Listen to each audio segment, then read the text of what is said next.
রিশাদ হোসেন যেভাবে 240 স্ট্রাইক রেটে মাত্র 10 বল থেকে 24 রানের ক্যামিও খেললেন, তাতে চাইলে তাকে দেখেও শিখতে পারেন বাংলাদেশের স্বীকৃত ব্যাটাররা।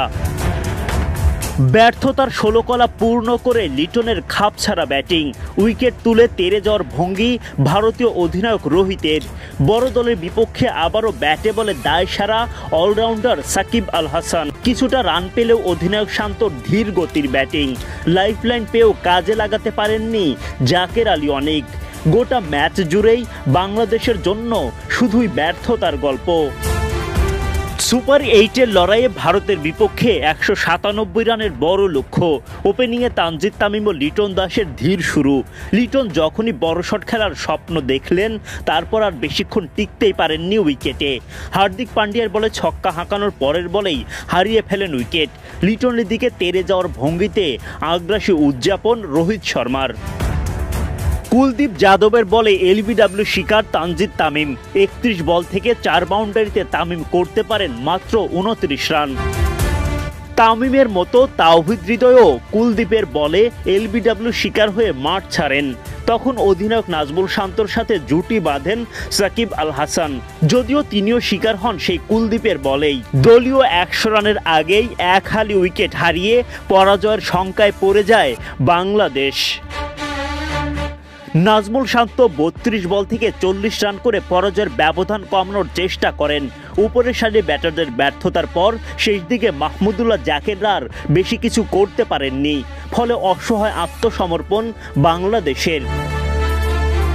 ভারতের বিপক্ষে মহাগুরুত্বপূর্ণ ম্যাচে টস জিতে আগে বোলিংয়ের সিদ্ধান্ত অধিনায়ক নাজমুল শান্তর। সহ অধিনায়ক তাসকিনের পরিবর্তে সেরা একাদশে জাকের আলী অনেক। বোলিংয়ে নেমে শুরুতেই রোহিত কোহলিদের তোপের মুখে পড়েন টাইগার বোলাররা। রোহিত শর্মাকে থামান সাকিব আল হাসান। সাকিবের বলের রোহিতের ছক্কা 4। এরপর সাকিব দেখালেন ভেলকি। জাকের আলী অনেকের ক্যাচে সাকিবের পকেটে প্রথম উইকেট।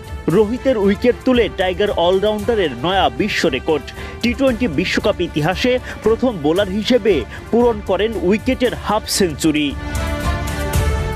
রোহিত বিদায় নিলেও চলতে থাকে কোহলি ধামাকা। মারকুটে ব্যাটিংয়ে দেখাতে থাকেন ভয়, সেই ভয় থামান জুনিয়র সাকিব। কোহলিকে বোকা বানিয়ে বোল্ড করেন তিনি। ভারতীয় ব্যাটারের দিকে তাকিয়ে তানজিম সাকিবের আগ্রাসী উদযাপন, কোহলিকে দেখালেন চোখ রাঙানি। বিরাটের বিদায়ের পর উইকেটে এসে তানজিমকে ছক্কা হাঁকান সূর্যা কুমার, যেটা মোটেই পছন্দ হয়নি তরুণ এই পেসারের। পরের বলে এক্সট্রা বাউন্সে কাবু করে ক্যাচ দিতে বাধ্য করেন লিটনের হাতে। ওভারে জোড়া উইকেট তুলে সাকিবের মুখে এবার ফোটে হাসি। তানজিম সাকিবের ক্যাচ বানিয়ে লেগে রিশাদ হোসেন তুলে নেন ঋষভ পান্থের উইকেট। নিয়মিত বিরতিতে উইকেট তুললেও রানের চাকা সচল রাখেন ভারতীয় ব্যাটাররা। দারুণ শুরুর পর ভারতীয়দের দুর্দান্ত ফিনিশিং, ফলে ভারত পায় 196 রানের বড় পুঁজি। কঠিন চ্যালেঞ্জ টাইগার ব্যাটারদের সামনে। সেই কঠিন লক্ষ্য আর জয় করতে পারেননি বাংলাদেশের ব্যাটাররা।